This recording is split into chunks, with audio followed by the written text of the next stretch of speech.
तो क्या है बच्चा, आज अपन फिर से कुछ करने वाले। अच्छा क्या करने वाले हैं? तो यार मैथमेटिक्स का डे 9 अपन स्टार्ट करेंगे आज। मैथमेटिक्स चैप्टर 5 अरिथमेटिक प्रोग्रेशन, काफी ज्यादा इंपॉर्टेंट चैप्टर है ये एंड अच्छे खासे क्वेश्चन इससे बनते हैं, है ना। अरिथमेटिक प्रोग्रेशन होता क्या है? बेसिकली बेटा हम लोग ऐड करते हैं लगातार हर एक सीक्वेंस में, सीरीज में, ठीक है। उसको हम बहुत ही डिटेल में पढ़ने वाले हैं सही तरीके से। तो रेडी करेंगे, लेट्स बिगिन। तो बेटा जैसे कि अपन आ चुके हैं नेक्स्ट चैप्टर में। The chapter is your arithmetic progression. यहाँ बेटा देखो क्या होता है, पहली बात मैंने आपको स्टार्टिंग में बताया था कि यहाँ पे क्या होता है, सीरीज या सीक्वेंस की बात होती है यहाँ पर, है ना, ठीक है। आपने काफ़ी बार देखा है, जैसे कि 1 के बाद 3 आया, ऑड नंबर्स का बोलेंगे यहाँ पे 2 2 प्लस हो रहा है आपका, तो 1 के बाद 3, 3 के बाद 3 के बाद 5 आपके आया। इस तरीके से क्या सीक्वेंस बनता जाता है आपका, ठीक है, नंबरों का। तो वैसे ही मतलब क्या एक डेफिनाइट ऑर्डर रहता है ना, ठीक है। ये मतलब एक सेट ऑफ नंबर्स होते हैं आपके, जो मतलब क्या होते हैं, अरेंज होते हैं आपके क्या डेफिनाइट ऑर्डर में, एंड क्या फॉर्म करते हैं, कुछ रूल्स यहाँ पे लगते हैं, ठीक है आपके, है ना, जिसको क्या कहते हैं, okay, and it is known as your sequence, ठीक है। प्रोग्रेशन क्या होता है समझो इसके बारे में, देखो नाम से क्लियर हो रहा है बेटा। प्रोग्रेशन मतलब क्या हो गया, कुछ चीज प्रोग्रेस हो रही है, आगे बढ़ रही है, ठीक है। मतलब जब ये सीक्वेंस आपके होते हैं, the sequence that follows a certain, अब ये बेटा ये अगर मान लो मैंने सीक्वेंस लिखा भाई, अब सीक्वेंस कोई 1 2 3 कुछ भी लिख सकता हूँ मैं, है ना। बट ऐसा नहीं, मतलब एक सीक्वेंस क्या होता है जहाँ जो मतलब एक सर्टेन पैटर्न को फॉलो करे बार बार। जैसे आपको मैंने पहले एग्जांपल दिया, 1 के बाद 3, 3 के बाद 5, 5 के बाद 7, इस तरीके से क्या हो रहा है बार बार, ये 2 2 डिफरेंस आ रहा है नंबर्स में, है ना। तो कुछ पैटर्न फॉलो कर रहा है यहाँ पर आपका। तो वैसे ही हो गए, उसको अपन कहते हैं प्रोग्रेशन आपका। एंड देन आपका बेटा आता है, उसको अपन कहते हैं, जो नेक्स्ट टॉपिक आपका आने वाला है, जो अपन पढ़ने वाले चैप्टर में, it is known as your arithmetic progression. इसमें क्या होता है, तो a sequence in which the difference obtained by subtracting any term from its preceding term is constant throughout, है ना। तो बेटा होता क्या कि मतलब कि मान लो मैंने कुछ नंबर ऐसा, मतलब ऐसा सीक्वेंस रखा, जैसे लाइक मैंने आपको 1 के बाद 3, 3 के बाद 5 बोला, फिर 7 बोला। तो यहाँ पे क्या हो रहा है, हर बार आपका 2 2 का कांस्टेंट डिफरेंस आ रहा है। आपका जो 2 है वो वेरी नहीं कर रहा है, कभी 2 आ गया, कभी 4 आ गया, कभी 8 आ गया, इस तरीके से नहीं हो रहा है, 6 हो गया, ऐसा नहीं हो रहा है। कांस्टेंट क्या मतलब, एक टर्म जो आगे वाला टर्म है और एक पीछे वाला टर्म है, दोनों के बीच में क्या हो रहा है आपका, कांस्टेंट डिफरेंस आ रहा है हर बार, ठीक है। तो ऐसे सीक्वेंस को अपन क्या कहते हैं, ठीक है, अरिथमेटिक सीक्वेंस या फिर अरिथमेटिक प्रोग्रेशन कहते हैं, ठीक है। इसका जो बेटा जनरल फॉर्मूला होता है आपका, ठीक है, एपी का। इसको अपन एपी भी है ना, शॉर्ट इसको अपन क्या अरिथमेटिक प्रोग्रेशन को एपी भी कहते हैं आपका।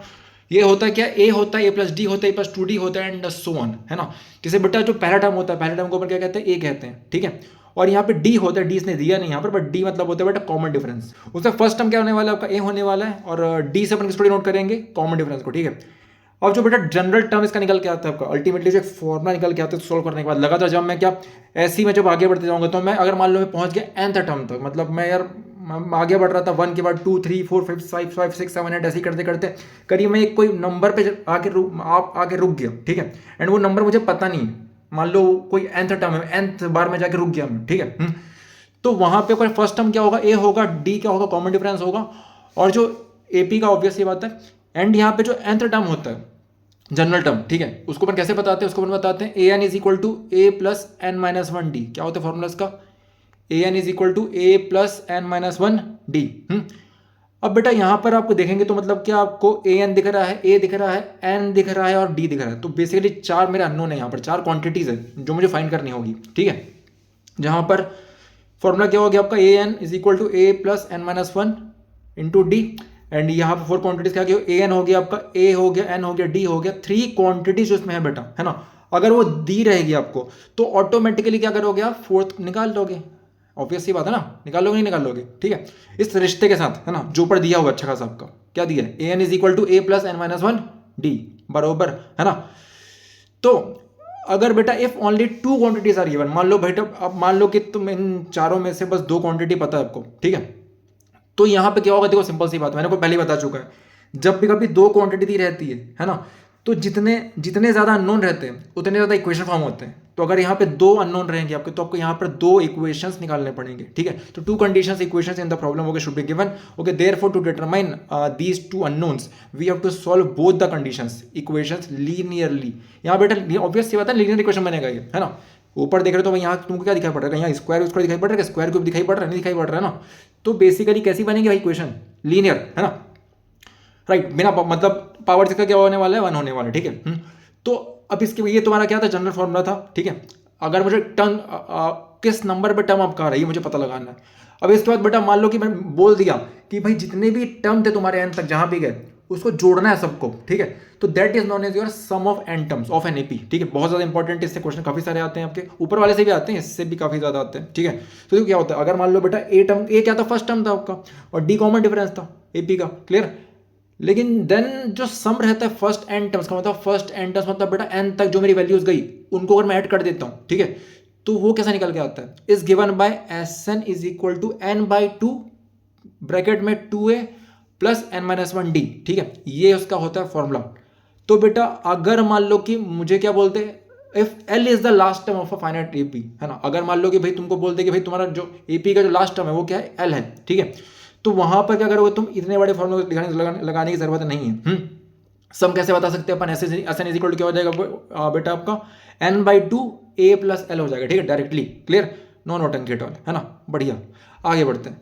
कुछ कुछ कंडीशंस हैं यहाँ पे, समझेंगे इसके बारे में। क्या, अगर मान लो कि बेटा ए एन आपका दिया हुआ है तो कॉमन डिफरेंस क्या होता है, ए N minus N minus one होता है। क्या होता है, ए N minus A N minus one.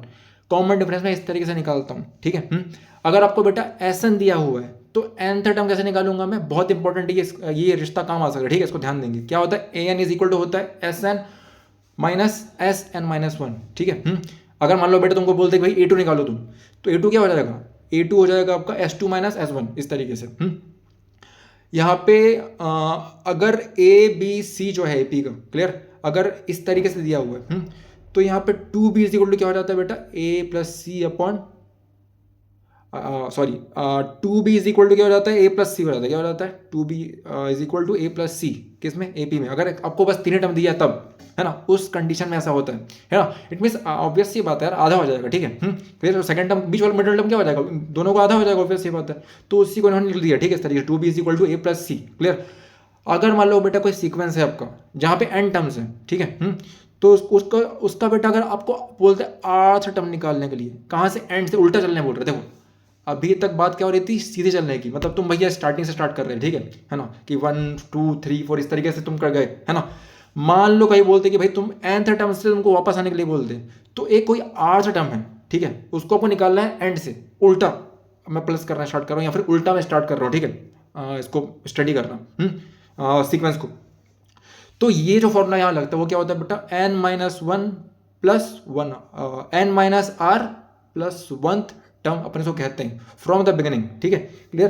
तो अगर आपको कभी भी ऐसा दिया रहेगा, लास्ट टर्म के फॉर्म में दिया रहेगा तुमको, तो क्या करना है आपको बिगिनिंग से क्या कर देना है, n minus one, sorry n minus are plus one term को फाइंड आउट करना है, और इस तरीके से आप सॉल्यूशन तक पहुंच सकते हो। तो ये बहुत ही बेसिक चीज थी इस चैप्टर की।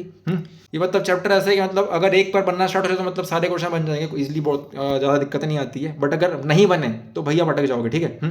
तो देख रहा है ये काफ़ी अच्छा मतलब बुक में दिया हुआ इस तरह से इंट्रोडक्शन दिया है आपका, ठीक है। इस तरह से ये देखो एग्जाम्पल देकर रखा है कि भाई अगर ये क्या होगा, अगर लेंथ है आपका क्या हो गया लेटर का, वो क्या है, 45 43 41, देखो इस तरीके से क्या डाउन हो रहा है, ठीक है। इसका जो लेंथ नहीं होता आपका, जो दो डंडे होते हैं उसके बीच में जो क्या रहते हैं आपके छोटी छोटी लकड़ियाँ होती है ना, ठीक है, जिसमें हम पैर रखते हैं, तो इस तरीके से पास आ रहा है ना, तो उसको सेंटीमीटर बता रही है। वैसे तुम्हारा मान लो भाई मैंने क्या हुआ, मेरी सैलरी इतनी इतनी, है ना, और मेरे को क्या हो रहा है, इंक्रीमेंट मिल रहा है एनुअल, है ना। तो इस तरीके से इंक्रीमेंट हर साल का मैं यहाँ पे क्या काउंट कर सकता हूँ। ये सब क्या बेसिकली ये सब के सब एपी के ही पार्ट है ना। यहाँ पे आपका क्या था, मतलब सेविंग स्कीम था आपका, एंड क्या हो रहा है, जो अमाउंट है वो 5/4 टाइम्स क्या हो जाता है आपका, बढ़ जाता है हर 3 साल में, ठीक है। तो इस तरीके से आपको दिखा रहा है यहाँ पर, इस तरीके से ये स्क्वायर वाली बात है, 1 स्क्वायर 2 स्क्वायर 3 स्क्वायर, इस तरीके से। तो फिर ये सब के सब जो तुम्हारा दिखाई पड़ रहे हैं ये सब क्या एपी के पार्ट है ना, क्लियर, अरिथमेटिक प्रोग्रेशन।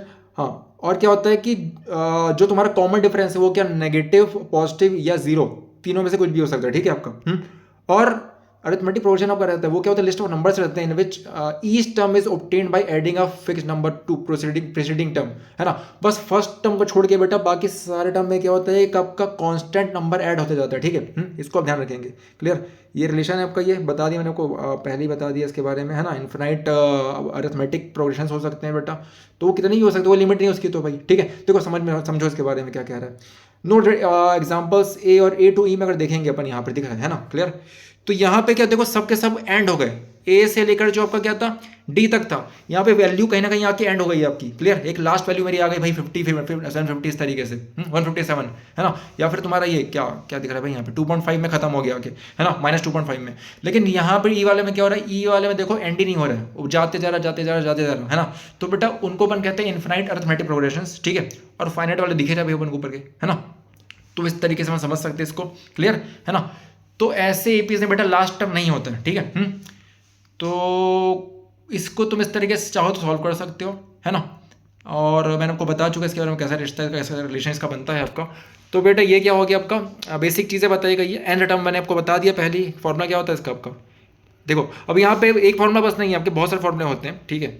जो मैंने आपको बताया अभी वो एक फॉर्मूला मैंने बताया, क्या हो गया आपका A N is equal to A plus N minus 1 D, ठीक है। ये वाला मैंने बताया था, है ना। जो मैंने आपको कौन सा बताया था, जनरल फार्मूला था।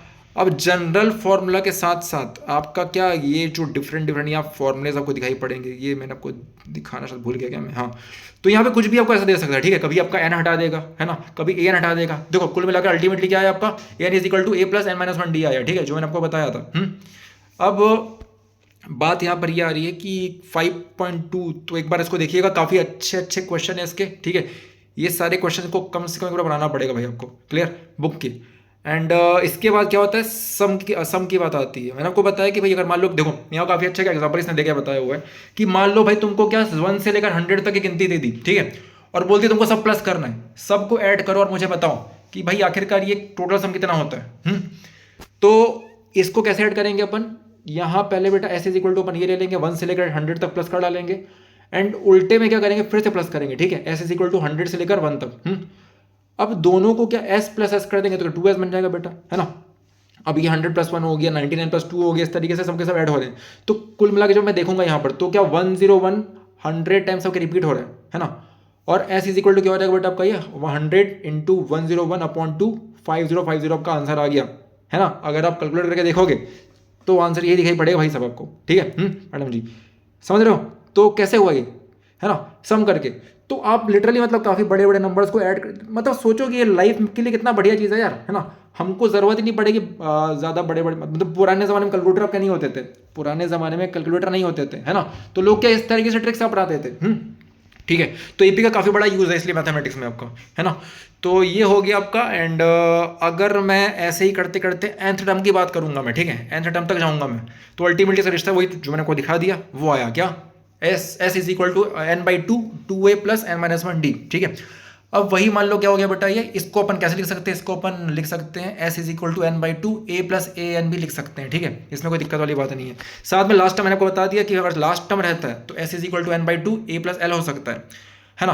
तो इस तरीके से भाई इतने सारे रिश्ते इसके बन सकते हैं, ठीक है, ध्यान रखेंगे इसको, क्लियर। इसके अलावा यहाँ पर अगर बेटा मान लो कि n पॉजिटिव इंटीजर्स हैं, क्लियर, कुछ भी हो सकते हैं, राइट।